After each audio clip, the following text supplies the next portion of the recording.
एकात्म विज्ञान इदम प्रवृत्ति मार्ग। सर्वम खलु इदम ब्रह्म का स्वीकार करने पर जो दृष्टि बनती है, जो व्यवहार बनता है, वह प्रवृत्ति मार्ग है। मैं पुरुष हूँ, मैं प्रकृति हूँ, मैं सत्य रज तम ये तीन गुण हूँ, मैं ही भूमि जल सत्व सत्यता सत्व अगर सत्य है तो वो सुधार करो, सत्व। हाँ हाँ हाँ, सत्व रज और तम। हाँ, यहाँ सत्य लिखा था, त्रुटि है ये। मैं ही भूमि जल तेज वायु और आकाश हूँ, मैं ही मन बुद्धि अहंकार और चित्त हूँ, मैं ही प्राण अपान उदान व्यान और समान ऐसे पंच प्राण हूँ, मैं ही ज्ञानेन्द्रियां और कर्मेंद्रियां हूँ, मैं ही सात धातु और त्रिदोष का बना शरीर हूँ, मैं ही प्राणी और वनस्पति हूँ, मैं ही सब कुछ हूँ, मैं यह सब हूँ और कहो कि यह सब मैं हूँ।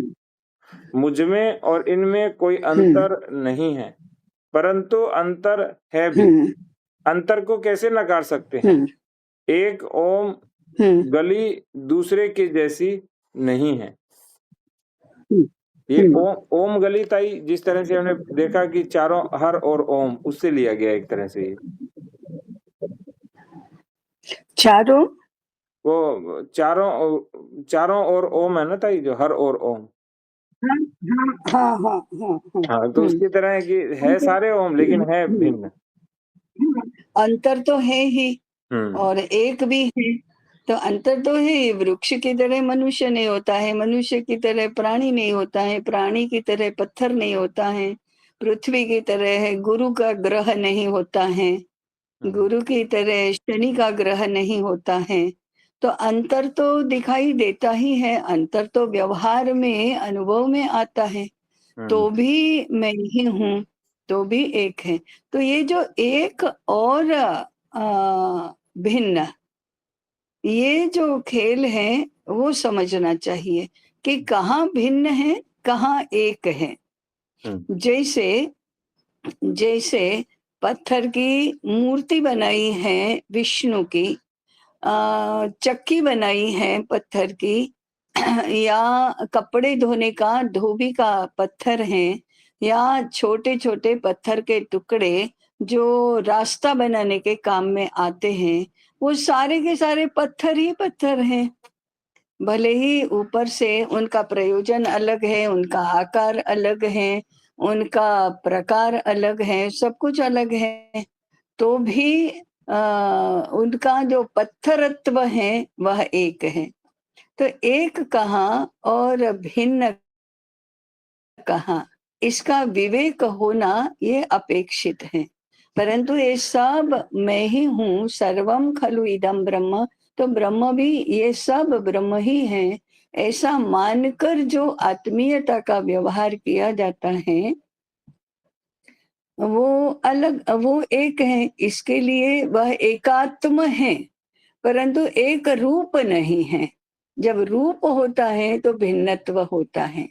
जैसे सुवर्ण एक है, परंतु सुवर्ण से हाथ के आभूषण, गले के आभूषण, कान के आभूषण बनाए तो सबके नाम अलग अलग हैं, सबके रूप अलग अलग हैं, सबके प्रयोजन अलग अलग हैं, सबका उपयोग अलग अलग है। परंतु हम धातु के रूप में उसका मूल्य समझने जाएंगे तो सुनार की दुकान पर यदि बेचने के लिए गए या खरीद करने के लिए गए तो वह कर्णाभूषण है इसलिए और हस्ताभूषण है इसलिए अलग अलग भाव नहीं होते।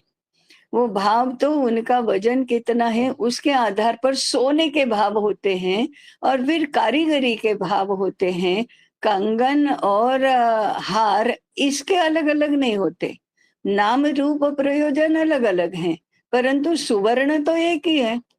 घड़ा तवा और कुल्हड़ ये अलग अलग हैं, परंतु है तो मिट्टी ही। ऐसे भिन्नत्व और एकत्व, इसका विवेक करने से सही व्यवहार होता है, सही विचार भी होता है। यही बहुत महत्वपूर्ण है। और उसमें प्रवृत्ति मार्ग में नाम रूप भिन्न भिन्न होना और फिर भी मूल में एक होना, ये दोनों का स्वीकार किया गया है। निवृत्ति मार्ग में नाम रूप अलग अलग होना, इसको नकारा गया है, उसको माया कहा, उसको मिथ्या कहा। और उसका जो मूल है वही एकमात्र सत्य है, उसका ही केवल महत्व है, अस्तित्व है, ऐसा कहा गया। तो नाम रूप भिन्न भिन्न होना तो भी एकत्व होना, ये प्रवृत्ति मार्ग का महत्वपूर्ण लक्षण है। और ताई संन्यास मार्ग में इसलिए वो माना जाता है माया, इसलिए नहीं कि माया के हाँ, रूप में वो अलग हो जाएगा। इस रूप में कि माया नहीं, मान करके हम संसार से वैरागी हाँ, होकर के केवल ज्ञान हाँ, या हाँ, भक्ति को समय हाँ, देना चाहते हैं। हाँ, उसको महत्व ही ना दें और मैं केवल ब्रह्म हूँ, मैं केवल आत्मा हूँ, इसकी ओर ही हमारा ध्यान रहे, बाकी किसी भी बात का कोई महत्व न रहे, ये निवृत्ति मार्ग है। और यहाँ सबका महत्व है, परंतु जहाँ जिसकी जो भूमिका है, जो प्लेसमेंट है, उसके अनुसार वो कहें। भाई पत्थर, मिट्टी और सुवर्ण एक ही तो पृथ्वी महाभूत हैं, तो भी सुवर्ण के अलंकार बनते हैं। पत्थर की बैठने की पाट बनती है, या बैठने का आसन बनेगा पत्थर का, और मिट्टी का घड़ा बनेगा। मिट्टी के अलंकार बनाने लगे और सुवर्ण का बैठने का आसन बनाए, ऐसा नहीं हो सकता। भले ही वो पृथ्वी महाभूत है, परंतु महाभूत के रूप में एक होने से व्यवहार के प्रयोजन के अनुसार, उसके नाम रूप के अनुसार अलग अलग, हाँ, अलग अलग उपयोग होता है, अलग अलग प्रयोजन होते हैं, अलग अलग भूमिका होती है। ये सब सत्य के रूप में जानना पहचानना, ये प्रवृत्ति मार्ग है। ये असत्य नहीं है, ये मिथ्या नहीं है, ये माया नहीं है, इतना स्वीकार कर लो। और बाद में नाम रूप अलग है, इसका विवेक करो व्यवहार में। ये प्रवृत्ति मार्ग के मुख्य लक्षण हुए। अब ताई ये भी समझ आया कि प्रवृत्ति और निवृत्ति मार्ग में भी जो अंतर है, वो हम्म, तात्विक रूप में बोलने में अंतर है। हम जब तत्व बस को बाकी, व्यवहार में हाँ, हाँ, हाँ, जस की तस लागू करना शुरू करते हैं, समस्या उससे उत्पन्न हाँ, होती है सारी। तब जाकर समस्याएं होती हैं। सन्यासी भी निवृत्ति मार्गी है और आत्म तत्व को सत्य मानता है और बाकी सब मिथ्या मानता है, तो भी वह पत्थर नहीं खाता है, वह भात ही खाता है। तभी वह समाज में भिक्षाटन के लिए जाता है, तो कपड़े उतार कर नहीं जाता, कपड़े पहनकर ही जाता है, क्योंकि उसको समाज में जाना है तो उसकी रीत का अनुसरण करना होगा। और गुफा में एकांत में रहता है तब कुछ भी करे। तो इतना विवेक तो निवृत्ति मार्गी को भी रखना ही होता है, और लोग रखते भी हैं। तभी श्रीमद् भगवद गीता में जो लोष्टाश्म हाँ, को बोला गया है, समलोष्टाश्म कांचन की। हाँ, हाँ, तो समदर्शी है, ठीक है ना। भाई समान, इसको समान ही मानो, ये तो पंच महाभूत है, पृथ्वी महाभूत है, इसके लिए इसको पंच महाभूत जितना ही वजूद दो, उसमें कोई भिन्नता न देखो, परंतु पंच महाभूत के स्तर पर ये एक है। जैसे ही वो उपयोग की वस्तुओं में रूपांतरित हो गए तो अलग हुए। तो समदर्शी हो, समवर्ती नहीं, जो आप कहते हैं। हाँ, समवर्ती नहीं। हम्म। तो इससे तो एक और गहराई से चीज समझ आई है कि हाँ जी। जो हमारा तो प्रवृत्ति और निवृत्ति मार्ग है, वो दोनों ही तात्विक रूप से भिन्नता है, व्यावहारिक रूप से इसको परम तत्व सभी स्वीकार करते हैं। इसीलिए भगवान शंकराचार्य ने भगवान गोविंद को भजने के लिए बोला अंत में। बोला है। हुँ। और निवृत्ति मार्ग के अनुसरण करने वाले होने पर भी प्रवृत्ति कितनी अधिक की है, एक क्षण वो खाली नहीं रहे धर्म को व्यवस्थित करने के लिए। हुँ, हुँ। और इसी से ताई क्या होता है, जब आप तत्व को व्यवहार में अक्षरशः लागू करना आरंभ करते हैं, तो हाँ। व्यवहार में प्रतिरोध होता है और एक दूसरे से विवाद होता है और संप्रदायवाद जन्म लेता है। इसी तरह जब पश्चिम भी 2 मानना शुरू करता है, तो 2 से ही विवाद शुरू होता है उसी समय से ही। तो उनका विवाद से शुरुआत होती है और विवाद से अंत होता है। और हमारे यहाँ फिर अनंत विवाद बन जाते हैं। क्यों? क्योंकि तत्व व्यवहार रूप में तो अनंत है, इसलिए हमारे यहाँ अनंत विवाद हैं। हाँ, अनंत विवाद है, परंतु हमारे यहाँ फिर विवेक भी है। अरे तुम विवाद मत करो, विवेक से काम लो, जहाँ जो होता है वही होता है। एक ही बात सर्वत्र एक समान लागू नहीं होती। ये व्यवहार में भिन्नत्व ध्यान में लेना होता है और उसके प्रति जो भावना है, उसका जो आंतरिक स्वीकार है, वो एकत्व के आधार पर होता है। वही आपने जो भगवत गीता का उदाहरण दिया वही है ना, विद्या विनय संपन्ने ब्राह्मणे गवि हस्तिने शुनि चैव श्वपाके च पंडिताः समदर्शिनः। तो विद्या विनय संपन्न ब्राह्मण हो, गाय हो, हाथी हो, कुत्ता हो, चांडाल हो, सब में एकत्व देखना, समान रूप से उनको देखना। किस लिए? तो उनको वस्त्र चाहिए, चांडाल को चाहिए और ब्राह्मण को चाहिए, तो दोनों को चाहिए ना, दोनों को समान रूप से दो। खाना दोनों को चाहिए ना, तो दोनों को समान रूप से दो। परंतु दूध पीना है ना, तो गाय का पिया जाएगा, हाथी और कुत्ते का थोड़े पिया जाएगा। हाथी को जितना खाना चाहिए उतना ही खाना क्या कुत्ते को चाहिए? समान तो नहीं दिया जाता। जैसे जिसकी आवश्यकता वैसे दिया जाता है। कुत्ता जो खाएगा वही हाथी खाएगा, ऐसा नहीं हो सकता। हाथी जो खाएगा वही गाय खाएगी, ऐसा भी नहीं हो सकता। और कुत्ता जो खाएगा वही ब्राह्मण खाएगा, ऐसा भी नहीं हो सकता। आपको वेद मंत्रों के आधार पर यज्ञ करना है तो चांडाल नहीं करेगा, ब्राह्मण ही करेगा, क्योंकि उसने उसका अध्ययन किया है। तो ऊपर के माने बाह्य व्यवहार में तो सब अलग अलग हैं। सबके अपने अपनी जो भूमिका है उसके अनुसार सब लोग भिन्न भिन्न व्यवहार करेंगे। तो कहाँ एकत्व और कहाँ भिन्नत्व, इसका विवेक करना ये बुद्धि का गुण है। तो बुद्धिपूर्वक व्यवहार करो, जड़ता पूर्वक निर्बुद्ध व्यवहार मत करो। इसको समदर्शी माने एक रूप नहीं, समरूप नहीं। जहां एकत्व देखना है वहां एकत्व देखो, जहां भिन्नत्व देखना है वहां भिन्नत्व देखो। ऐसा बुद्धि से विवेक तो करना ही होगा। तो बुद्धि विवेक के आधार पर ही हमारा व्यवहार तय होता है, होना चाहिए।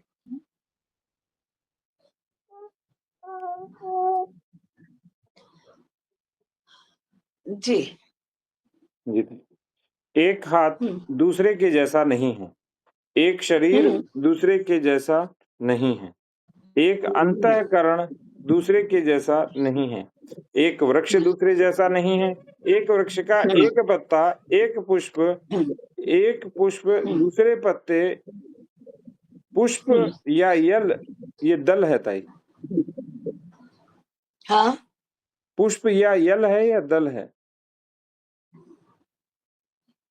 या फूल नहीं, पुष्प ही फूल है, फल।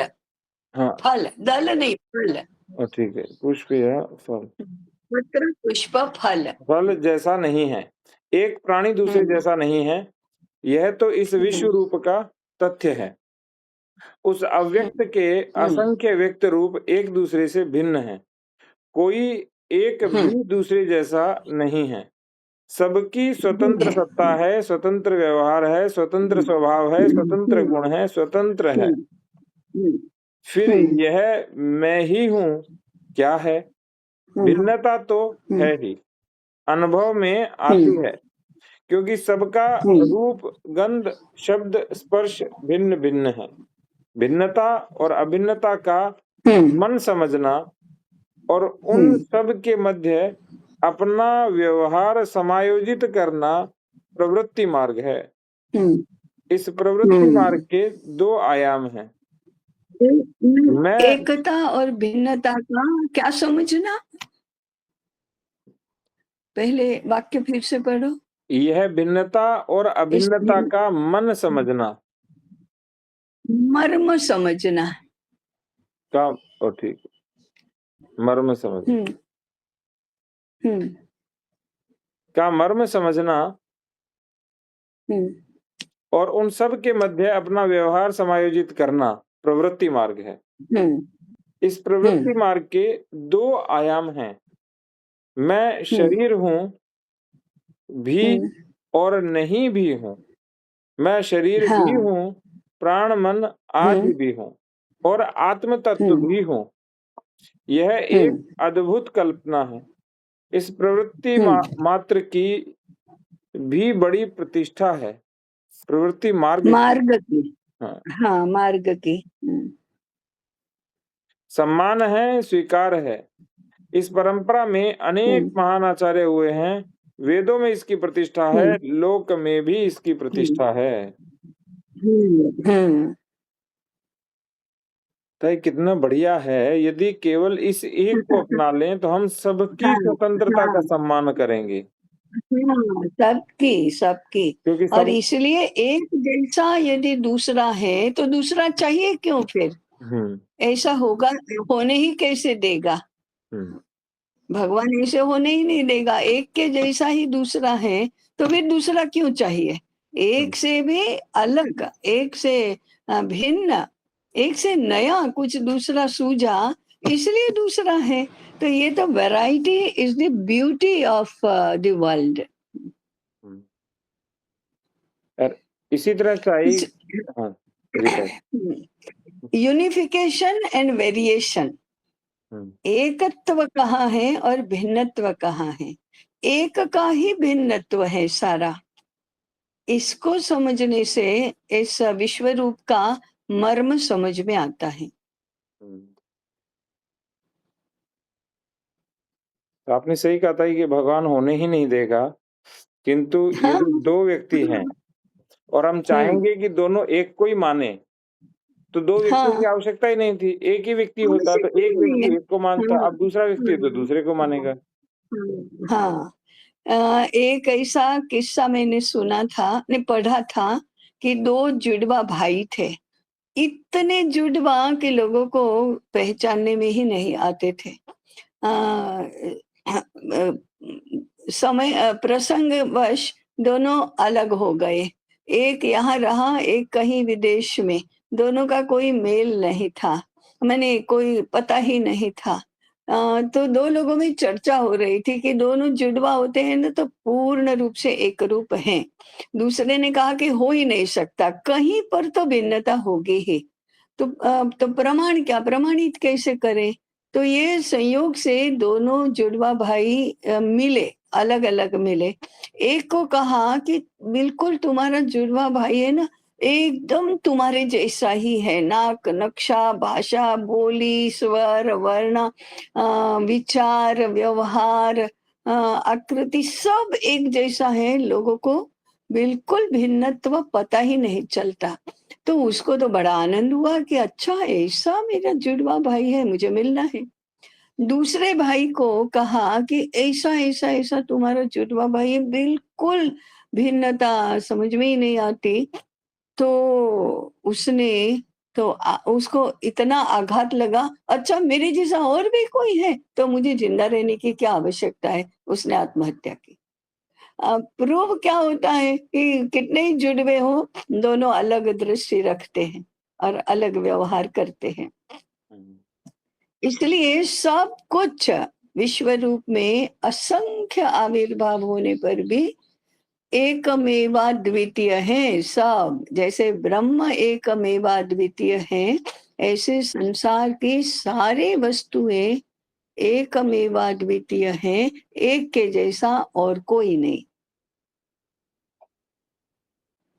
सर्वत्र ये सूत्र लागू होगा। आप थोड़ा लागू करके ही देखिए, और ये खेल ही बना दीजिए। लागू करके देखो कि ये एकमेवा द्वितीय है क्या, इसके जैसा कोई है क्या। क्लोन भी नहीं हो सकता, कारखाने में बनी वस्तुएं भी नहीं हो सकती।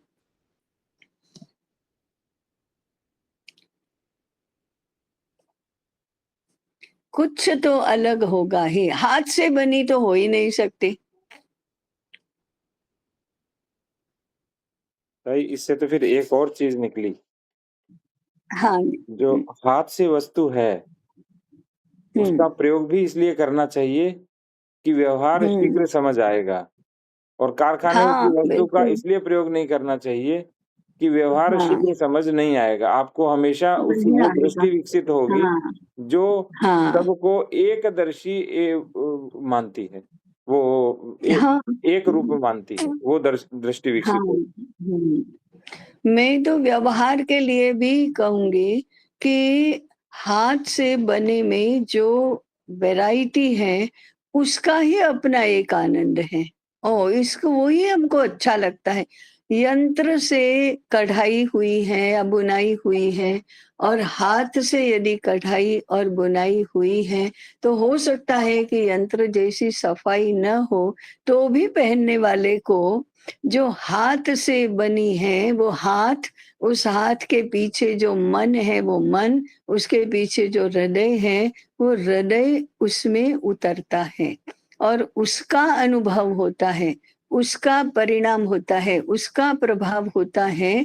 Things become more live and more joyful. वो पता नहीं चलता कि ऐसा क्यों। तो यंत्र का पहनो, यंत्र से बना पहनो और हाथ से बना पहनो, तो बहुत अंतर इसी कारण से होता है। और अभी उत्पादन के क्षेत्र में हम बहुत डिजाइनर डिजाइनर कह रहे हैं ना, हाथ से बने में ही तो डिजाइनर होता है। हम्म। डिजाइनर पहले तो हाथ से या अपनी दृष्टि से बनाता है। हाँ हाँ हाँ, अपनी दृष्टि से बनाता है, किसके लिए बनाता है उसका ध्यान रखता है। कारखाने में मिलने वाले तैयार कपड़े और दर्जी ने सिले हुए कपड़े, यही तो अंतर है। जी। कि वो एक तो सबसे पहले तो डिजाइनर है, फैशन जैसी चाहिए वैसी है, हम्म। शरीर की आकृति के अनुसार है, परिचित व्यक्ति ने बनाया है, और अपने बच्चे के लिए बनाया है तो और ही बात है।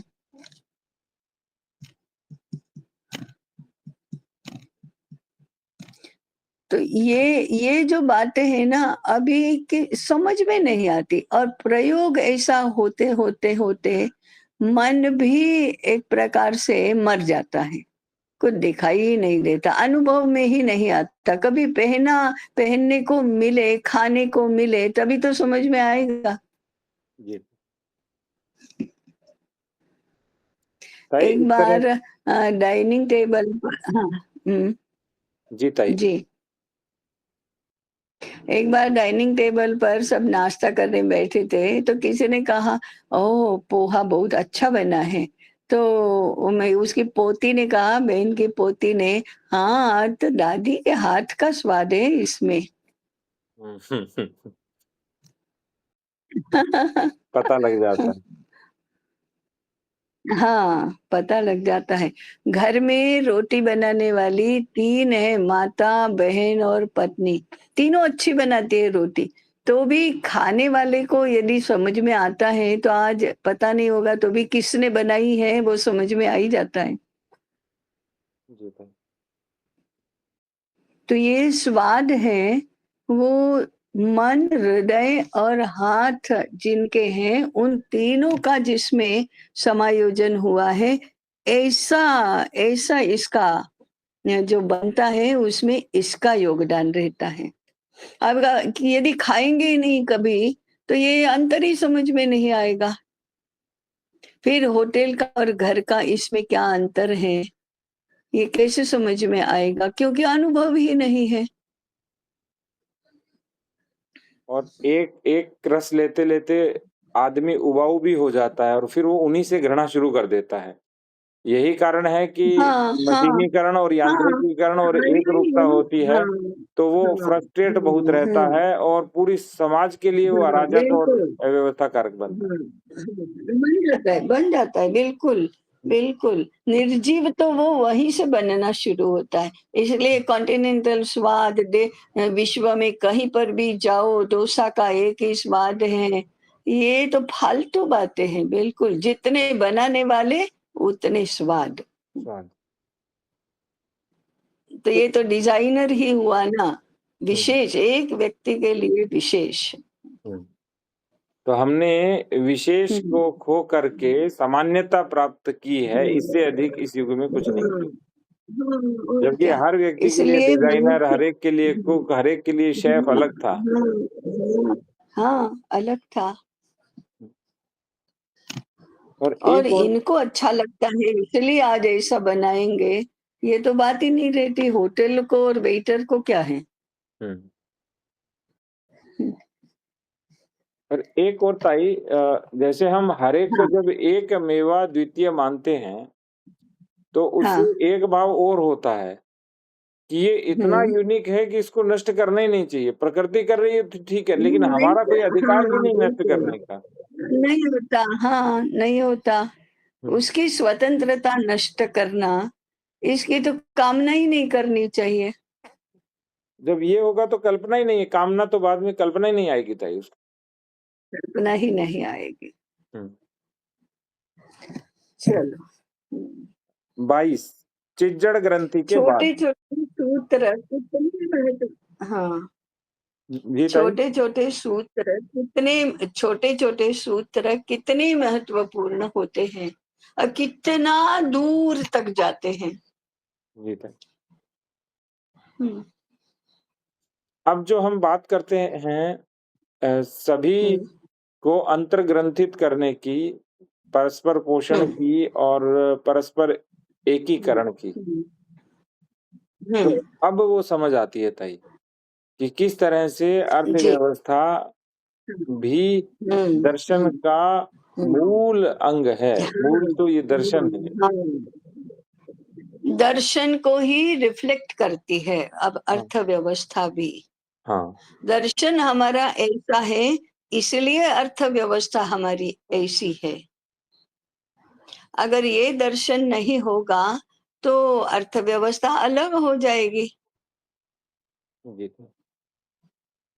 इसलिए भी किसी भी प्रकार का व्यवहार शास्त्र सीखने से पहले, अपनाने से पहले दर्शन समझना होता है। कि हमारी दृष्टि क्या है? हमारा दर्शन क्या है? ताई तो ये 2 ग्रंथ, एक दैशिक हुँ। शास्त्र और दूसरा एकात्म विज्ञान। केवल ये 2 ग्रंथ यदि हाँ, हम हाँ। विद्वजन के साथ में बैठ के पढ़ें, मात्र 2 ग्रंथ, उनको को हम 2 ग्रंथ ही पढ़ना चाहते हैं। हाँ, हाँ।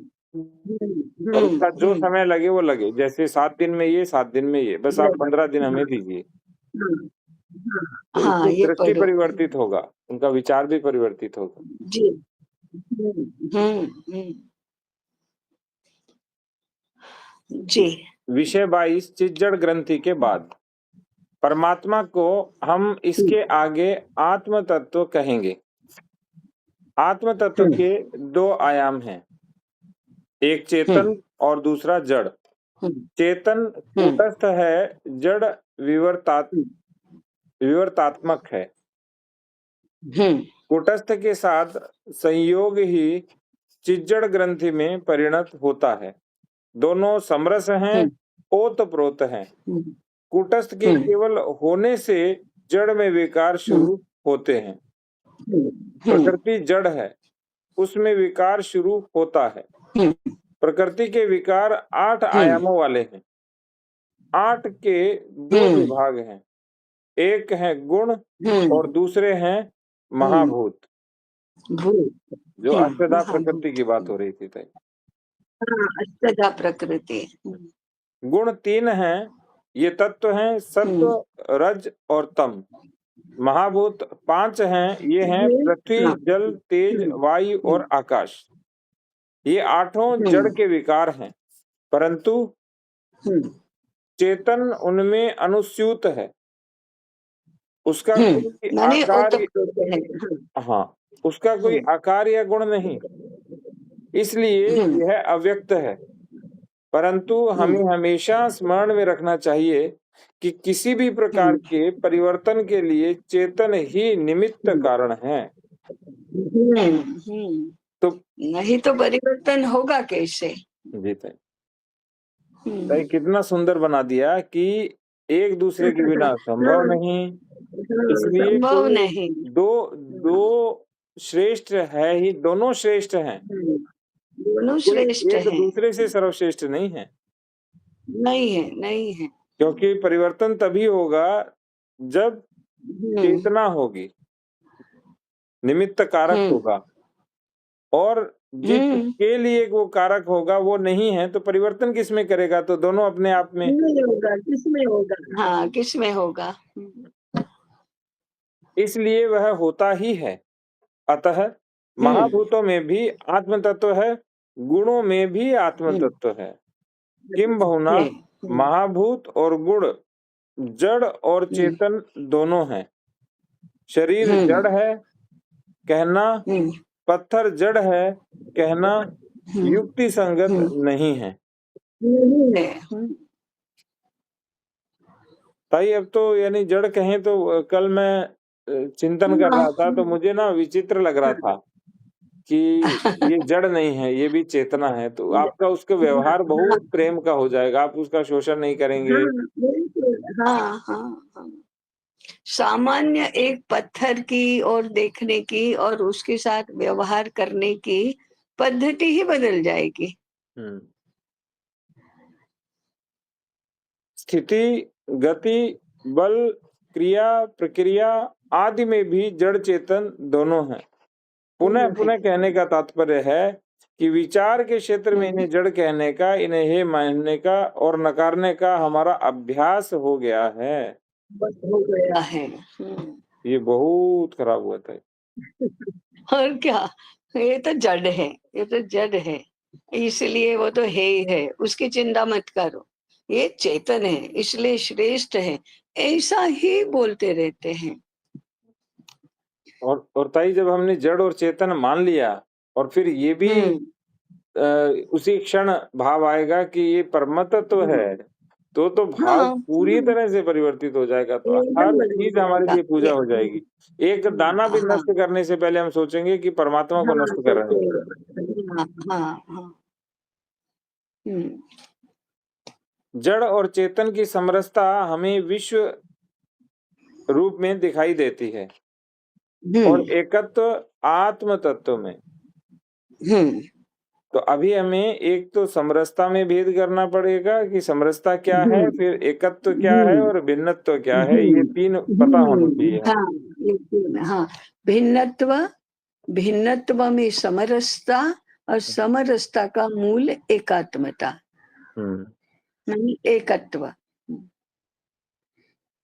एकत्व किस रूप में? एकात्मता के रूप में। समरसता किस रूप में? सब एक साथ रहते हैं इसलिए। अब भिन्नत्व किस लिए? व्यवहार में उनका प्रयोजन, नाम, रूप ये सब अलग है इसलिए। तो एकात्मता से भिन्नता, भिन्नत्व, इन भिन्नत्व, समरसता, एकात्मता, इन तीनों को यदि अपने अपने उचित रूप में समझ लिया तो फिर इस विश्व रूप की रचना हमको अच्छे से समझ में आ जाएगी। तो फिर व्यवहार और विचार, व्यवहार और वाणी, व्यवहार और दृष्टि, इन सभी में भी सुसूत्रता आ जाएगी। इनको यदि एकांगी रखा तो फिर व्यवहार में तो अड़चने ही अड़चने पैदा होंगी।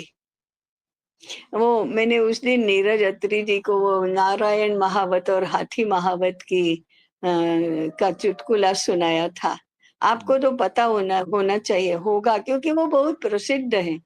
एक गुरु ने ये एक ही आत्म तत्व है, सभी में नारायण है, आत्म तत्व को नारायण कहा। तो मैं भी नारायण, तुम भी नारायण, नारायण सभी में है और सभी नारायण स्वरूप ही है, ऐसा पढ़ाया। इसने समझ लिया, याद कर लिया, हाँ सब नारायण, सब नारायण। तो फिर बाजार में गया कुछ काम से, तो सामने से हाथी आ रहा था और हाथी पागल हुआ था। तो महावत जोर जोर से सबको कह रहा था, दूर हटो, दूर हटो, रास्ते में से हाथी पागल हो गया है।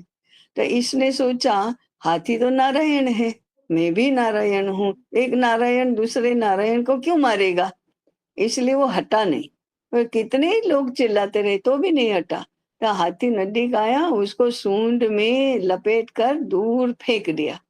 वो आहत भी हो गया और चिल्लाता चिल्लाता वो गया गुरु के पास और कहा कि आप तो आज सुबह ही कह रहे थे कि सब नारायण रूप है, तो हाथी नारायण ने मुझे नारायण को क्यों मारा। तो गुरु ने कहा, तुमने सुना नहीं ठीक से, नारायण महावत तो, अरे महावत नारायण तुमको नहीं कह रहा था कि दूर हटो, तो तुमने उसका क्यों नहीं माना और हाथी के सामने क्यों गए। तो वो बात समझ में नहीं आती। फिर समझ में आया कि हाथी भी नारायण, महावत महावत भी नारायण और मैं भी नारायण, ये एक स्तर पर, एकात्मता के स्तर पर सही है, परंतु व्यवहार के लिए वो भिन्नत्व मानना होगा। उसने क्या था, ये जो विवेक है, भिन्नत्व हाँ। में समन्वय कर लिया, तो समन्वय से समस्या हो गई। तो ये विवेक जो इसके लिए चाहिए वो बुद्धि का गुण है, तो बुद्धि लागू नहीं करते लोग। और जहाँ भिन्नत्व मानना है वहाँ एकत्व मानते हैं, और एकत्व मानना है वहाँ भिन्नत्व मानते हैं। तो ताई इस तरह से तो जो संप्रदायवाद करते हैं ये बहुत विवेकहीन है। एकदम एकदम एकदम विवेकहीन है। तो भिन्नत्व में समरसता और समरसता के पीछे एकत्व, इसी से सुसूत्रता आती है। हाँ हाँ, इसी से सुसूत्रता आती है। अतः एक ही आत्म तत्व विश्व में सर्वत्र व्याप्त है, यही कहना युक्ति संगत है। मूल एकत्व में समस्त भिन्नत्व समाहित है। अव्यक्त में एकत्व और व्यक्त में भिन्नत्व, यही इसका रूप है। यदि व्यक्त है, और आम व्यक्ति को क्या समझाना है, सामान्य व्यक्ति को, कि भाई हम तो अनेक हैं, तो अनेक को स्वीकार करो, बस। हम व्यक्त हैं तो व्यक्त हैं, तो भिन्नत्व है, और भिन्नत्व तो स्वभाव है, स्वाभाविक है। इसीलिए उसे दर्शन नहीं बढ़ाना, उसे सीधा समझा देना, उसे सब समझ आ जाएगा। हाँ हाँ। तो जितना हमारा दर्शन स्पष्ट हो जाता है उतना हम सरलता से समझा सकते हैं। यही नहीं तो दर्शन अस्पष्ट हुआ तो समझाना भी एकदम उलझलुल हो जाता है, फिर क्लिष्ट हो जाता है। यही इसका स्वरूप है। एक ही अनेक हुआ है, एक ही विभिन्न हुआ है, एक ही विविध हुआ है। यह एक आत्म तत्व है और विविध विश्व रूप है, यही मूल सिद्धांत है, और यही एकात्मता का सिद्धांत है। तो एकात्मता खुल जाएगी। हाँ हाँ। तो इसीलिए जब पीछे का जो आलेख है उसमें चिज्जड़ ग्रंथि 3 बार दिया है, विश्व रूप के कारण शरीर में भी, विश्व रूप के सूक्ष्म शरीर में भी, और विश्व रूप के स्थूल शरीर में भी। तो ये समझाने का तात्पर्य है कि चिज्जड़ ग्रंथि हमेशा है भाई, समझ लो सब। हाँ समझ लो, इसमें नहीं है और इसमें है नहीं, सब जगह है। चिज्जड़ ग्रंथि से ही विश्व रूप का प्रारंभ होता है। और जिससे प्रारंभ हो और वो हो नहीं, ऐसा हो नहीं सकता। हाँ, ऐसा कैसे हो सकता है? हुँ। माने ये भी थोड़ा अधूरा रहा। चिज्जड़ ग्रंथि से पहले चेतन और जड़ है, वो भी विश्व रूप होना शुरू तो हो ही गया। हो ही गया। क्योंकि आत्म तत्व ही 2 भागों में व्यक्त हुआ, इसका अर्थ है कि विश्व रूप का प्रारंभ हो गया। हुँ। हुँ। और फिर जो मानना शुरू कर देते हैं, कुछ लोग सीधा चेतन जड़ से हुँ। आरंभ करते हैं, पुरुष प्रकृति से, तो आत्म तत्व तो होता ही नहीं फिर उसमें। वो तो आत्म तत्व नहीं होता। और दूसरा, कुछ परंतु लोगों को हाँ, लगता ये है सब है ना। हाँ, गीता का ही आधार देते हैं ना।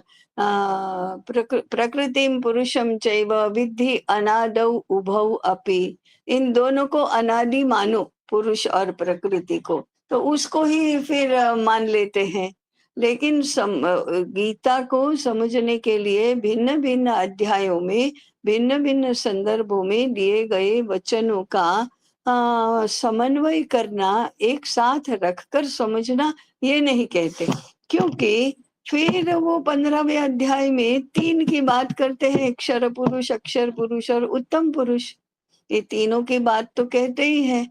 और फिर जो उत्तम पुरुष है उसको परमात्मा कहते हैं, वो भी कहते हैं। और फिर मैं ही सब में हूँ, ये भी तीसरी जगह पर कहते हैं। ममैवांशो जीवलोके जीवभूतः सनातनः, वो भी कहते हैं। मनः षष्ठानि इंद्रियाणि प्रकृतिम, क्या मनः षष्ठानि इंद्रियाणि, अरे यार, हाँ, ऐसा वो भिन्न भिन्न स्थानों पर वो मैं माने परमात्मा और मैं ही हूँ, और मेरे से ही मत्तः सर्वमिदं ततम्, मेरे से ही ये सब कुछ है, ऐसा भी कहते हैं। फिर पुरुष और प्रकृति दोनों अनादि है, ये भी कहते हैं। और क्षर अक्षर और उत्तम पुरुष की भी बात करते हैं। तो सभी भिन्न भिन्न संदर्भों में, भिन्न भिन्न अध्यायों में कहे गए वचनों को एक दूसरे से भिन्न दिखाई देते हुए मानने पर भी तीनों को तीन प्रकार से कहने का क्या तात्पर्य है, ये देखना होगा। मनः षष्ठानि इंद्रियाणि प्रकृतिस्थानि कर्षति। प्रकृतिस्थानि, इंद्रियाणि प्रकर्षति। जी सर।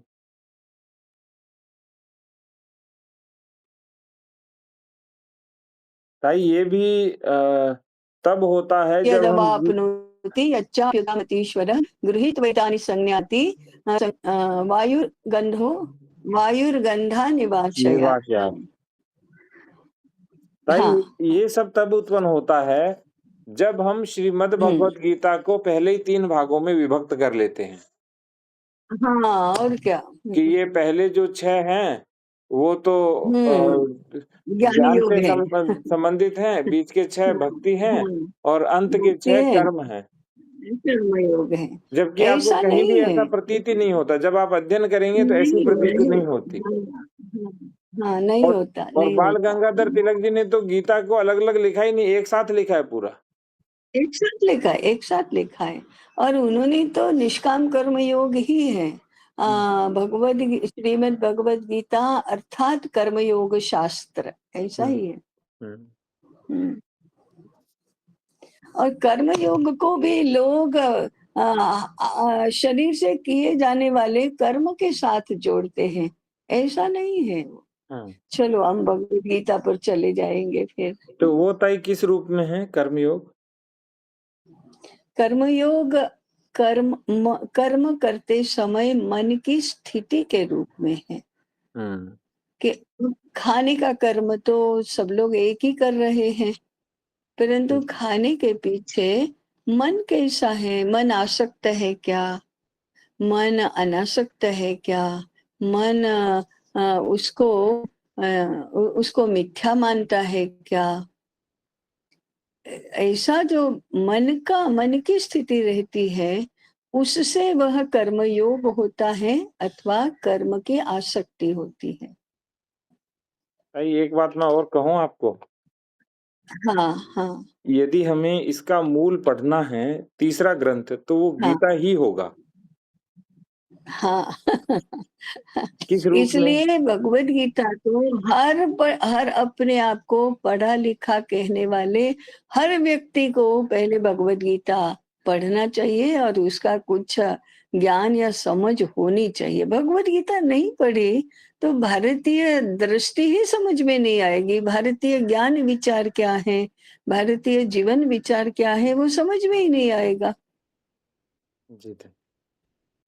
इसलिए तो वह सर्व उपनिषदों का सार है। हुँ। इसलिए पहले भगवत गीता पढ़ो, बाद में भिन्न-भिन्न उपनिषद पढ़ो, तो ज्ञान विचार तो तुरंत आ जाएगा। और भगवत गीता पढ़ोगे तो व्यवहार विचार भी आएगा। हुँ।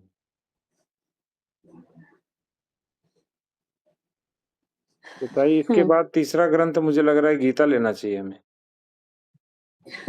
लेंगे, हाँ। क्योंकि ताई ये ना मूल ग्रंथ के रूप में है। मूल ग्रंथ है, हाँ। हुँ। मुझे तो वेदांत सूत्र पढ़ने की इच्छा होती है।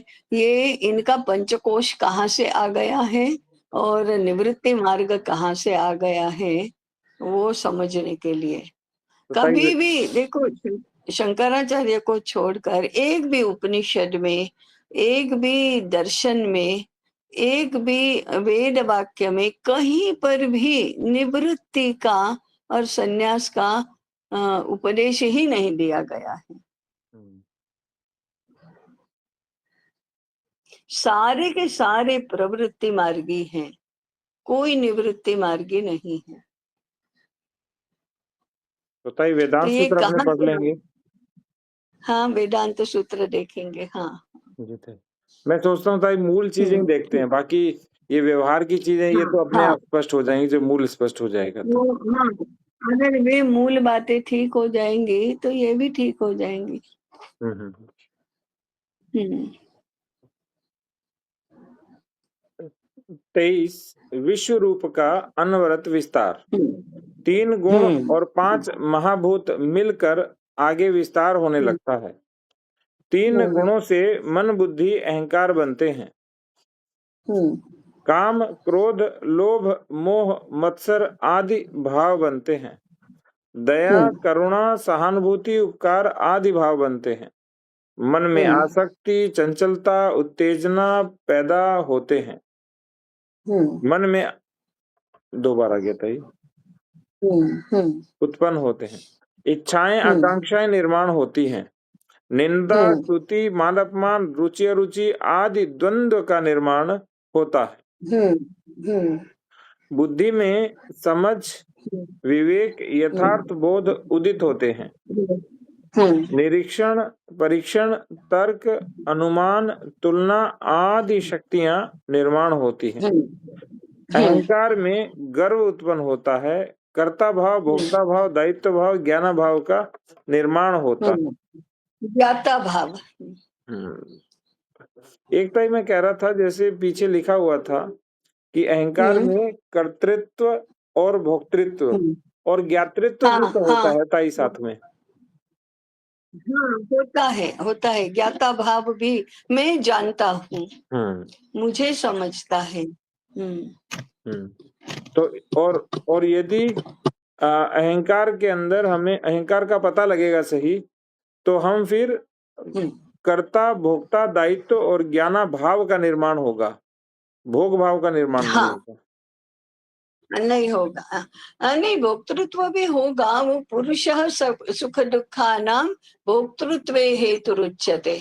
वो भोक्ता वही है, ऐसा तो गीता में भी कहा। लेकिन अहंकार विनम्रता ये उसका दूसरा स्वरूप है। जब वह अपने आप को आत्म तत्व के रूप में मानता है, तब ये सारे भाव जो है कर्ता भाव, भोक्ता भाव, वो सब आत्म तत्व में आरोपित हो जाते हैं। तो फिर उसका केवल दायित्व बोध ही बचता है। बाकी कर्ता भोक्ता ज्ञाता तो रहता ही है, रहता तो है।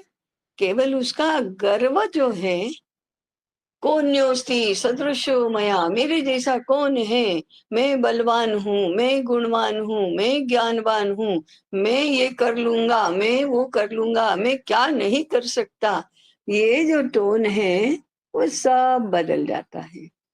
और मैं केवल निमित्त हूँ, कर्ता भोक्ता महेश्वर। और गर्व के स्थान पे गौरव उत्पन्न होता है कि मैं ईश्वर का प्रतिनिधि हाँ, या निमित्त हूँ। निमित्त हूँ। हाँ, निमित्त हूँ।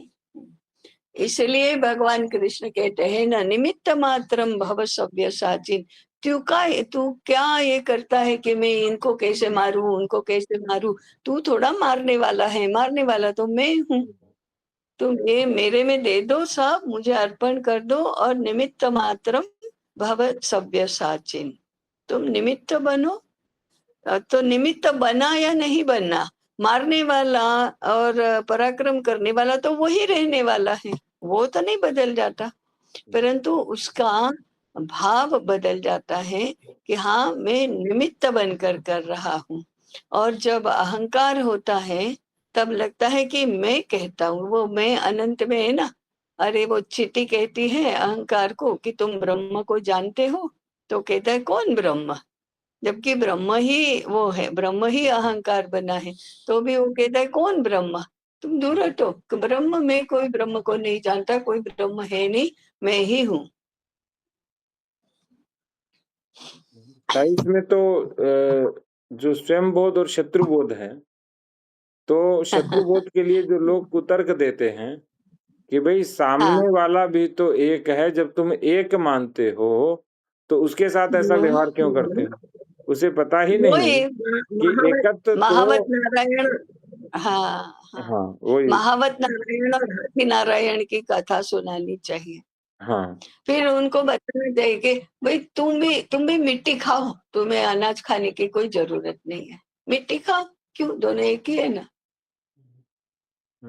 जाओ आतंकवादी के बेटे के साथ तुम्हारी बेटी का विवाह करो, जाओ, एक ही है ना, क्यों शत्रु मानते हो? उसने 10 लोगों को मार दिया, तुम्हारे ही स्वजनों को मार दिया, तो क्या हो गया, तुम्हारी बेटी दे दो उसको। एक ही तब बात है। सब समझ में आता है, हाँ, तब सब समझ में आता है कि शत्रु मित्र भाव क्या होता है। हाँ, अपने पर नहीं आता ना, जब आराम कुर्सी में बैठकर खाली बातें ही करनी है, तब ये बातें सूझती है। एक बार जरा दुनिया में जाकर देखो, फिर पता चलेगा कि तुम्हारा शत्रु मित्र भाव का क्या हुआ। तो भाई सब जिसका एक है। जी ताई। जी, नहीं, सब एक है कि सारी हवा निकल जाएगी यदि 2 डंडे पड़े तो।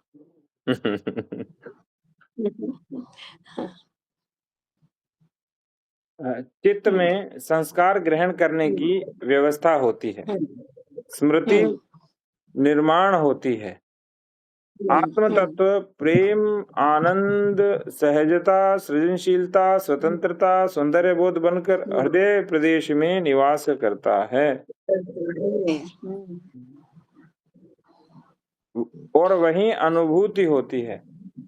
यह हृदय और हृदय में निवास करने वाला आत्म तत्व और उसकी अनुभूति चेतन का विषय है।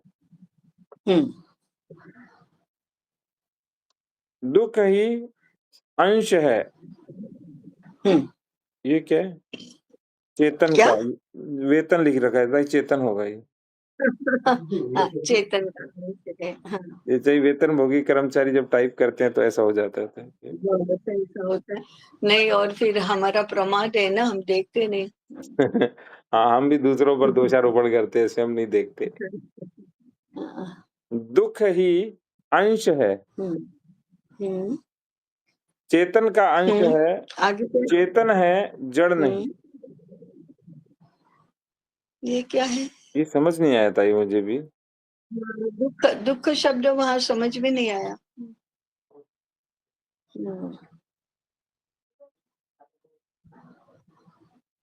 ये तो नहीं, जड़ ही अंश है चेतन का, अंश है नहीं, दुख ही अंश है, ना ना, चेतन का अंश है, चेतन है, जड़ नहीं। नहीं ये चित्त नहीं, तो दुख नहीं है ताई? यहाँ। हाँ हाँ, चित्त तो नहीं है, चित्त ही अंश है चेतन का। लेकिन दुख और चित्त एक जैसे कहाँ लगते हैं? वो लिखावट ही दुख यहाँ आना ही नहीं चाहिए ना, शब्द यहाँ कहाँ आएगा? दुख शब्द ही नहीं आना था। और हम्म पहले लिखा, हम्म पूरा पढ़ता हूँ ताई, हो सकता है समझ आएगा। हम्म यह हम्म हृदय और हम्म हृदय में निवास करने वाला आत्म तत्व और उसकी अनुभूति चेतन का विषय है। हम्म दुख ही अंश है, चेतन का अंश है, चेतन है, जड़ नहीं। दूसरी ओर पंच महाभूतों और 3 गुणों का एक विशाल जगत निर्माण होता है।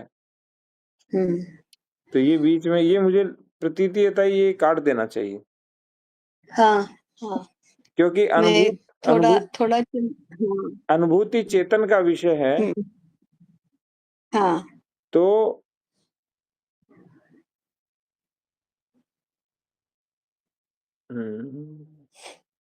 हाँ, दुख और सुख मन के विषय हैं, वहाँ हृदय के नहीं। आनंदमय इसमें नहीं होगा वो।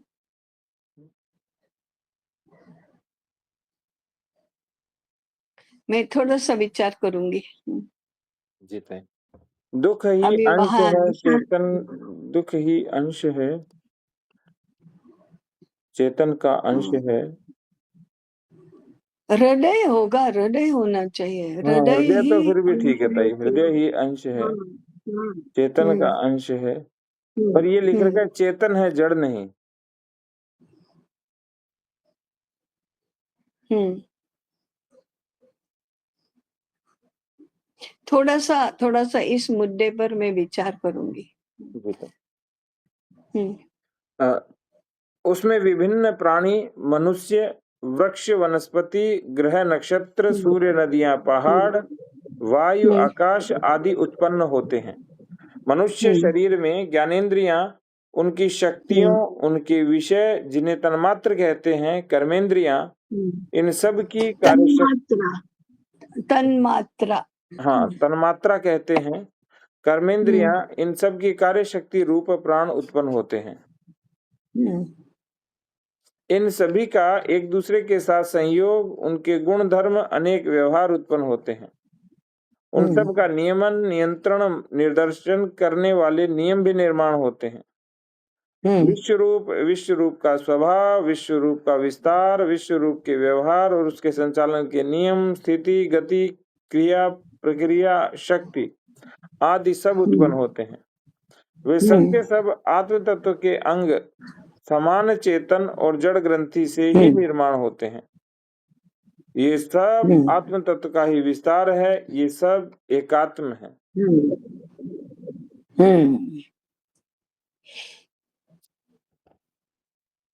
24 आत्म तत्व की पूर्ण अभिव्यक्ति मनुष्य। आत्म तत्व का विस्तार होता गया, पूर्णता को प्राप्त हुआ मनुष्य में। विश्व में जितने भी आयाम हैं वे सब मनुष्य में हैं। आत्म तत्व बुद्धि कुरूप में व्यक्त हुआ, बुद्धि के रूप में व्यक्त हुआ। बुद्धि के रूप में व्यक्त हुआ। इसमें कुरूप लिख रखा है। हरे राम। में व्यक्त हुआ तो मनुष्य में बुद्धि, आत्म तत्व बुद्धि के रूप में व्यक्त हुआ तो मनुष्य में बुद्धि है। वह प्राण में व्यक्त हुआ तो मनुष्य में प्राण है। वह ज्ञानेंद्रियों में व्यक्त हुआ तो मनुष्य में ज्ञानेंद्रियां हैं। वह अस्थि, मांस, मज्जा आदि के रूप में व्यक्त हुआ तो मनुष्य में वे ही है। वह महाभूतों में के रूप में व्यक्त हुआ तो वे भी मनुष्य में है। एक वाक्य में कहें तो आत्म तत्व जिस जिस रूप में व्यक्त हुआ वह सब मनुष्य में है। यत ब्रह्मांडे तत पिंडे, और वो पिंड कौन? मनुष्य रूपी पिंड में सब कुछ है, इसलिए कहते हैं ताई, क्योंकि मनुष्य उसकी पूर्ण अभिव्यक्ति है, इसलिए हर मनुष्य एक पूरा ब्रह्मांड है। परंतु केवल इतना कहना पर्याप्त नहीं है। ये सारी बातें सभी व्यक्त रूपों में होती ही हैं। ओहो हो, ये सभी बातें सभी व्यक्त रूपों में होती है। तर्क कहता है कि होनी ही चाहिए, तर्क भी कहता है क्योंकि उसी से तो बने हैं सब। आत्म तत्व सब कुछ है, सब में है, परंतु मनुष्य में सर्वाधिक सक्रिय रूप में है। इस रूप में मनुष्य क्योंकि तर्क की दृष्टि से तो फिर सभी में होगी। होना ही चाहिए, सभी में होना चाहिए। कुछ में लेटेंट है, कुछ में सक्रिय है, तो मनुष्य में सक्रिय है, बाकी सभी में कम अधिक मात्रा में सक्रिय अक्रिय ऐसे हैं। और उसमें वृद्धि होने की पूर्ण संभावना भी है।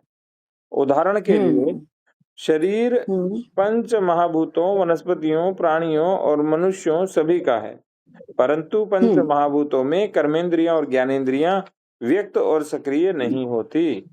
उनमें त्रिदोष और सप्त धातु नहीं होते। प्राण उन्हें संचालित नहीं करते। मन बुद्धि आदि अंतःकरण सभी में है, परंतु वृक्ष, वनस्पतियों और प्राणियों में वह संचालक नहीं होता। वे प्राण द्वारा ही संचालित होते हैं। केवल मनुष्य में अत्यंत सक्रिय अंतःकरण होता है। किम बहुना अंतःकरण ही उसके लिए संचालक कारक है।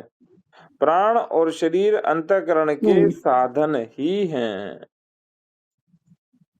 हृदय के सारे भाव, संस्कार, आत्मानुभूति केवल मनुष्य में है। जो भी मनुष्य में है वह सब का सब मनुष्य के बाहर के विश्व में है। जिन तत्वों का मनुष्य बना है उन्हीं तत्वों का मनुष्य के बाहर का विश्व भी बना है। मनुष्य में मन है तो बाहर के विश्व में भी मन है। मनुष्य में बुद्धि तो विश्व में भी बुद्धि है। मनुष्य में प्राण तो विश्व में भी प्राण है। मनुष्य में आत्म तत्व तो विश्व में भी है। मनुष्य आत्म तत्व है तो विश्व भी आत्म तत्व है। केवल अंतर क्या है कि व्यक्त और सक्रियता का।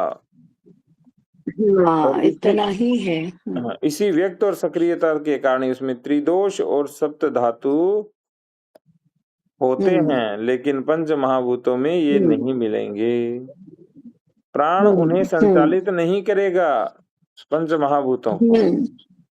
मन बुद्धि आदि अंतःकरण सभी में है, परंतु वृक्ष, वनस्पति, प्राणियों में वो संचालक नहीं है। तो इसमें तो ये बताया कि जैसे पंच महाभूतों को प्राण संचालित नहीं करता है, उसके अतिरिक्त मन और बुद्धि रूपी जो अंतःकरण है वो वृक्ष, वनस्पति, प्राणियों, अन्य प्राणियों को संचालित नहीं करते हैं। मन तो फिर भी कम अधिक मात्रा में कर सकता है, उनका बहुत कम मात्रा में, लेकिन बुद्धि तो पूरी तरह से न के बराबर करती है, वो भी यानी बहुत कम होता है, न्यून होता है। और वे प्राण के द्वारा संचालित होते हैं। केवल मनुष्य है जिसमें सारा अंतःकरण सक्रिय है, और वही संचालित करता है मनुष्य के व्यवहार को। तो व्यक्त और सक्रिय, बस ये दो अंतःकरण की विशेषताएं मनुष्य को आत्म तत्व की पूर्ण अभिव्यक्ति बताती हैं। इसीलिए मनुष्य का मूल दायित्व भी यही है कि उसे पूरी तरह से ईश्वर भाव में विलीन होना है, और जब वो भाव आएगा तो उसका कर्म तत्व भी प्रधान होगा। उतने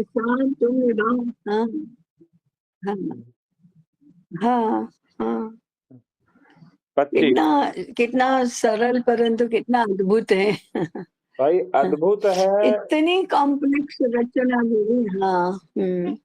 गहरा है और सरल है,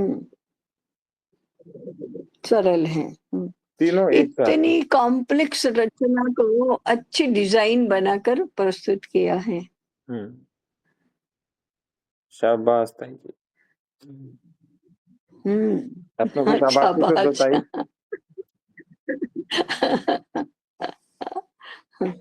कभी मुझे दूसरी बार ऐसे सुनते पढ़ते लगता है, अच्छा ये मैंने ही लिखा है ऐसा। बहुत अच्छा लिखा था। अद्भुत लिखा है, हाँ। सरलतम लिखा है, गहनतम लिखा है। और जो कॉम्प्लेक्सिटी को किस तरह से सरल बनाया जाता है, सिंप्लिसिटी किया जाता है, वो आपने दिखाया था। हाँ, हाँ, हाँ। ताई शाबाश तो दे दो, इस आपने दृष्टि शाबाश दे से दी। हाँ, शाबाश, शाबाश इंदुमती। जी ताई, अब ठीक है बहुत ताई। अच्छा लिखा। चलो, आगे बेटा। 25 मनुष्य शरीर। मनुष्य में हुँ, आत्म तत्व शरीर के रूप में व्यक्त हुआ। हुँ, हुँ, उसका पंच हुँ, महाभूत यह उसका पंच हुँ, महाभूतात्मक व्यक्त रूप है। हुँ, हाँ, इस शरीर का विशेष आकार प्रकार है, उसके रूप रंग है। हुँ, शरीर में हुँ, भी 2 अंग हैं, एक बहिरंग और हुँ, दूसरे अंतरंग। अंतरंग। बहिरंग हुँ, त्वचा, ज्ञानेंद्रियों हुँ, के बाहर की ओर खुलने वाला द्वार। हुँ, हाथ, पैर, हुँ, अंदर के अंगों का हुँ, बाहर खुलने वाला द्वार। हुँ। ताई अब तो ये द्वार भी समझ आता है कि हाथ और पैर द्वार है, वो खुल रहा है ऐसे। हाँ, हाँ, बाहर और बाहर की ओर व्यवहार करते हैं। हुँ, सारी ज्ञानेंद्रियाँ और सारी कर्मेंद्रियाँ, सारे माने त्वचा आदि सब ये भी ज्ञानेंद्रिय ही तो हैं। सब बाहर की ओर व्यवहार करते हैं, अंदर की ओर नहीं करते। आँख अंदर का नहीं देखती, हाथ अंदर नहीं छूते, पैर अंदर को नहीं मुड़ते। वो सब बाहर की दुनिया में हुँ, व्यवहार करते हैं, इसलिए वह बहिरंग शरीर है। हुँ। अंतरंगों में एक प्रकार है सप्त धातुओं का, रस, रक्त, हुँ, मांस, मेद, अस्थि, मज्जा, ओज। हुँ, दूसरा है विभिन्न तंत्र। हुँ, ये हैं चेता तंत्र, रुधिराभिसरण तंत्र, पाचन हुँ, तंत्र, जनन तंत्र, हुँ, अस्थि तंत्र, हुँ, उत्सर्जन हुँ, तंत्र। हुँ, ज्ञानेंद्रियां और कर्मेंद्रियां अंदर भी हैं हुँ, और बाहर भी हुँ, हैं। हुँ, हुँ, शरीर मुख्यतः पंच हुँ, महाभूतात्मक है। इस शरीर हुँ, की वृद्धि और क्षय होता है, जरा और हुँ, मरण होता है। यह शरीर हुँ, अन्न से बना है, अन्न खाता है, स्वयं भी खाया जाता है, स्वयं खाता है। यह बात तो सहज हुँ, समझ में आती है, परंतु वह हुँ, खाया कैसे जाता है, यह प्रश्न है। हुँ, जिस हुँ, प्रकार एक पत्थर, वायु, पानी, अग्नि से चरण होता है, हुँ, उसी प्रकार शरीर का भी हुँ, महाभूतों के सतत संपर्क और निरंतर क्रियाशील रहने से शरण होता है। भाई शरण का एक बड़ा हुँ, कारण क्या है पता है? जब हाँ, चिज्जड़ ग्रंथि बनी, तभी से शरण हुँ, होना आरंभ हुआ और निर्मिति हाँ, भी वो आरंभ तो हुई। है। उस समय निर्मिति तेज थी और शरण हाँ, तुलनात्मक हाँ, रूप से कम हाँ, था, तो पूरे विश्व रूप का निर्माण हो गया। जब पूरा विश्व रूप पूरी तरह हुआ से बन हुआ, गया, हाँ, तो वह पुनः धीरे-धीरे शरण की ओर जा रहा है। तो फिर इसीलिए सतयुग के चरण बाद शुरू, त्रेता, हाँ, द्वापर और हाँ, कलयुग आ रहा है। फिर हाँ, हाँ, हाँ, हुँ। महाभूतों से बना शरीर महाभूतों से खाया जाता है। हुँ, मरण के बाद उसका हुँ, विघटन होकर वह महाभूतों में ही मिल जाता है। उसका कार्य भी हुँ, महाभूतों से ही होता है। अग्नि शरीर में हुँ, विभिन्न हुँ, रूपों में रहकर अन्न को बचाता है। जल रक्त में को हुँ, प्रवाहित रखता है। आकाश शरीर हुँ, को आकार देता है। वायु गति देता हुँ, है। शरीर अपने हुँ, बाहर के और अंदर के अंगों में अनेक प्रकार के कार्य करता है। हुँ, शरीर अपनी हुँ, ज्ञानेंद्रियों और कर्मेंद्रियों से बाहर के विश्व के साथ संपर्क में जुड़ रहता है। तो ज्ञानेंद्रियां अंदर और बाहर दोनों बाहर होती है, दोनों। क्योंकि अंदर अंदर उसके केंद्र है, अनुभव संवेदनों का अनुभव तो अंदर ही होता है। जी सर। हुँ, वह बाहर के विश्व को प्रभावित करता है और बाहर के विश्व हुँ, से प्रभावित भी होता है। होता है। हाँ, शरीर जब अपने विभिन्न प्रकार के कार्य ठीक प्रकार से जैसे होने चाहिए वैसे करता है तब वह स्वस्थ होता है। स्वास्थ्य, बल और कौशल उसके आवश्यक लक्षण हैं। बहुत महत्वपूर्ण है। ये तो होगा ही होगा। यदि आप जैसा होना चाहिए वैसे करो, जैसा होना चाहिए वैसे नहीं करोगे तो ये ऐसा नहीं होगा। बस तो स्वास्थ्य रहना भी इसीलिए कहते हैं ताई कि शरीर में ही हमारा स्वास्थ्य है कि शरीर में शक्ति है कि स्वास्थ्य को बनाए रखना। जो करना चाहिए वो करो और नहीं करना चाहिए वो नहीं करो, तो अपने आप स्वस्थ रहोगे। स्वस्थ कोई औषधि से थोड़े होता है। स्वस्थ रहना शरीर का स्वाभाविक लक्षण है। हम अस्वाभाविक बातें करते हैं इसलिए अस्वस्थ होते हैं।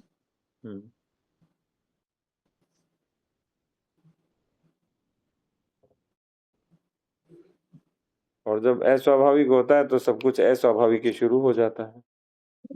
होता है फिर। और कौशल भी हमारे शरीर का स्वाभाविक लक्षण है, क्योंकि क्रिया करेगा ही करेगा। ज्ञानेंद्रिय और कर्मेंद्रिय तो करेगा ही करेगी क्रिया। तो बस जो हमारे लिए ठीक है वो क्रियाएं करना। करने नहीं देते तो उनका क्षरण ही होता है। फिर वो अकुशल रह जाती हैं।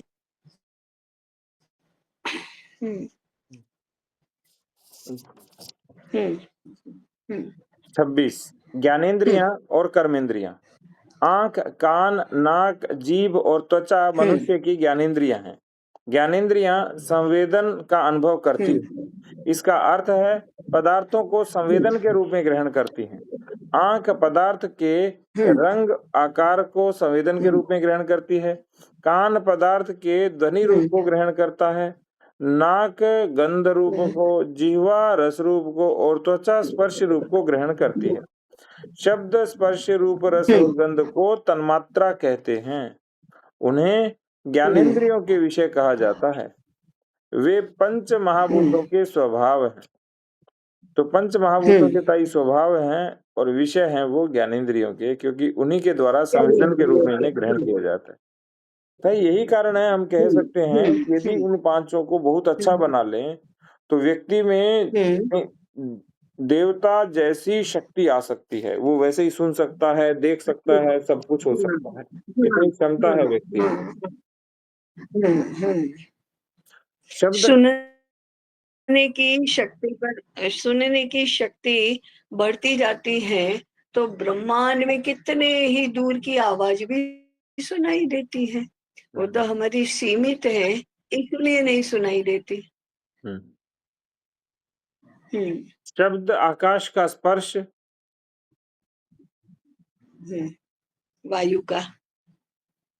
वायु का रूप, तेज नहीं, अग्नि रूप तेज का। ये त्रुटि होगी था। शब्द आकाश का, कोमा अलग अलग लग गया था। स्पर्श वायु का, रूप तेज का, रस जिह्वा का और गंध पृथ्वी का स्वभाव है। इसका क्या तात्पर्य है? पृथ्वी तत्व के बिना जल का, गंध का, जिह्वा का नहीं, जल का रस जल का, रस जल का। हाँ, जल का हो गया था। जीवा त्रुटिपूर्ण हो गई। इसका क्या तात्पर्य है? पृथ्वी तत्व के बिना गंध का, जल तत्व के बिना रस अथवा स्वाद का, अग्नि के बिना रूप का, वायु के बिना स्पर्श का और आकाश के बिना शब्द अर्थात ध्वनि का संवेदन नहीं हो सकता। इस प्रकार ज्ञानेंद्रियां तन्मात्राओं के माध्यम से विश्व के पंच महाभूतों के साथ संबंधित होती हैं। तो तन्मात्रा ज्ञानेंद्रियों और पंच महाभूतों के साथ संबंध स्थापित करती है। ज्ञानेंद्रियां बाहर के संवेदनों को गहर जीताई। कुछ कह रहे थे ताई?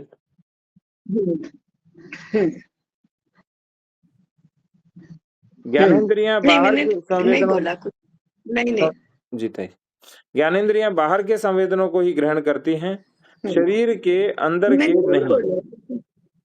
वे बहिगामी हैं। बहिर्गामी हैं, बाहर की ओर गति करती हैं। इन्हें आत्म तत्व कैसे व्यक्त हुआ? बहिर्गामी है। हाँ, बहिर्गामी। इसमें ताई बहिर्गामी लिखा था। इनमें आत्म तत्व कैसे व्यक्त हुआ है? आत्म तत्व को देखने की इच्छा हुई, इसलिए वह आंख बना। देखने के लिए विषय चाहिए, इसलिए रूप तन्मात्रा बना। देखने के लिए कुछ चाहिए, इसलिए तेज बना। तो सबसे बड़ी बात है काम संकल्प। काम संकल्प है तो कुछ तो विषय होना चाहिए। तो सबसे देखने के लिए विषय चाहिए, इसलिए तन्मात्र बना, क्योंकि इस संबंध में पहले आवश्यक है और इसके बाद में तेज बना। तो ये था हम इसके बाद एक समझने के लिए कह सकते हैं लीनियर रूप में, ऐसे नहीं कह सकते वो यानी लीनियर वाला सोच नहीं है, वैसे कह सकते हैं समझने के लिए इसके बाद ये, इसके बाद ये। हाँ, लीनियर माने वो अंदर से बाहर की ओर जाना, तो लीनियर तो गति होगी ही। एक गति लीनियर होती है, एक गति चक्रीय होती है। देखो भारत में कभी एकमात्र यही होता है ऐसा नहीं होता। दोनों चेतन और जड़ दो ही है कि नहीं है, तो फिर स्थिति और गति दोनों ही होगा। तो लीनियर और चक्रीय दोनों होगा। इसलिए एक तो लीनियर गति है कि इससे ये बना, इससे ये बना, इससे ये बना, और फिर उसकी चक्रीय गति है कि वो तो जहाँ यात्रा शुरू करता है ब्रह्मांड में, तो जहाँ से निकलता है वहीं पर आता है। फिर जो जहाँ से उसने आत्म तत्व ने आंख और रूप और तेज बनने तक पहुंचा, तो फिर से तेज आत्म रूप बनेगा। हाँ। तो पुनः आगमन और गमन के रूप में चक्रीय गति होती है, और निर्माण के रूप में और एक क्रम के रूप में लीनियर गति होती है। हाँ। तो इस तरह से हम उसको भी नहीं नकारें कि ये उनकी है, वो भी हमारी है, ये भी हमारी है, दोनों हमारी है। हाँ, सब कुछ हमारा ही है, उनका क्या है? उन्होंने तो हमसे उन्होंने हमसे कुछ सीखा और सीखते सीखते एक को पकड़ कर भाग गए। बाकी एक पकड़ के भाग गए, इसीलिए वो एक पड़ा बिगड़ गया था। हाँ, इसलिए एक ही है, एक ही है, एक ही है करते रहे। देखने वाली इंद्रिय, दर्शन शक्ति, दर्शन विषय, विषय और दृश्य सब कुछ नहीं बना। यही बात अन्य ज्ञानेंद्रियों की भी है, अर्थात वह स्वयं से स्वयं देखता है, सुनता है, सूंघता है, चखता है और छूता है। तो स्वयं से स्वयं ही देखता, सूंघता है और चखता और छूता है। ऐसा क्यों किया? उसे करना था इसलिए किया। एक तो ग्रहित मानना पड़ेगा ना।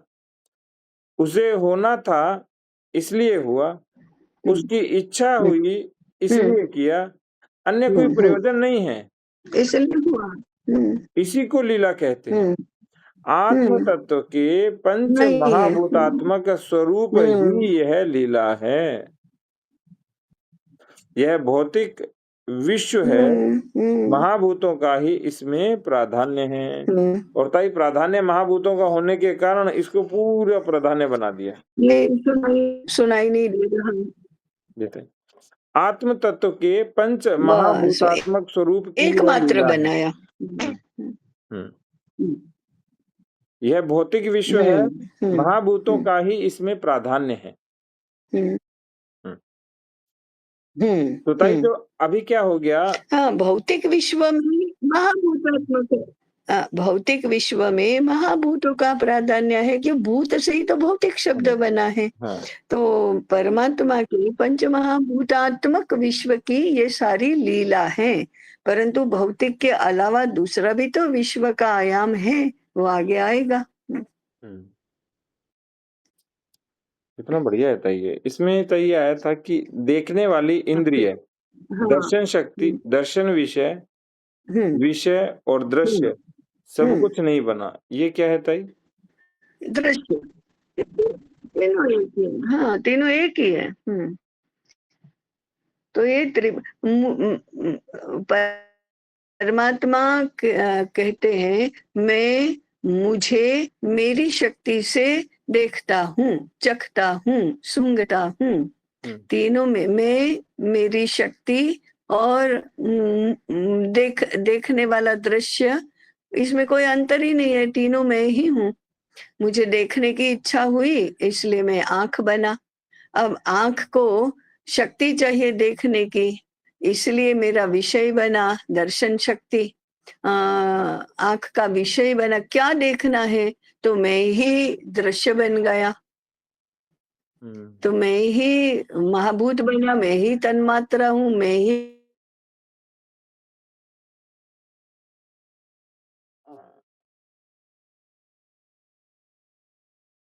ज्ञानेंद्रिय हूँ। तीनों ही मेरे ही रूप है। मैं मुझे मेरी शक्ति मेरे द्वारा ही देखता हूँ। और ताई इसमें ये पंक्ति सही है ना कि देखने वाली इंद्रिय, दर्शन शक्ति, दर्शन विषय, विषय और दृश्य सब कुछ नहीं बना। तो इंद्रियां नहीं बनी है, ईश्वर स्वयं सब कुछ बने हैं। नहीं, हाँ, स्वयं ही तीनों बना, इंद्रिय, विषय, तन्मात्रा और दृश्य, माने महाभूत। तो नहीं आएगा ना ताई, नहीं वो काटेंगे सब ना मैं इसको। ही बना हूँ। क्या? इसमें नहीं लिखा है ताई, ये नहीं, क्या? मुझे जंच नहीं रहा है। क्या? क्या? हाँ, फिर से पढ़ो ना फिर। हाँ, देखने वाली इंद्रिय, दर्शन शक्ति, दर्शन विषय, विषय और दृश्य सब कुछ नहीं बना। हाँ, मैं ही बना। हाँ, सब कुछ मैं ही नहीं बना बना है। नहीं, मैं हाँ, ही हाँ, बना। मैं ही बना, वही मेरे को ये जच नहीं रहा। हाँ, हाँ, हाँ। 27 है प्राण। मनुष्य के व्यक्तित्व में बस अब नहीं, वो मुझे बुलाने के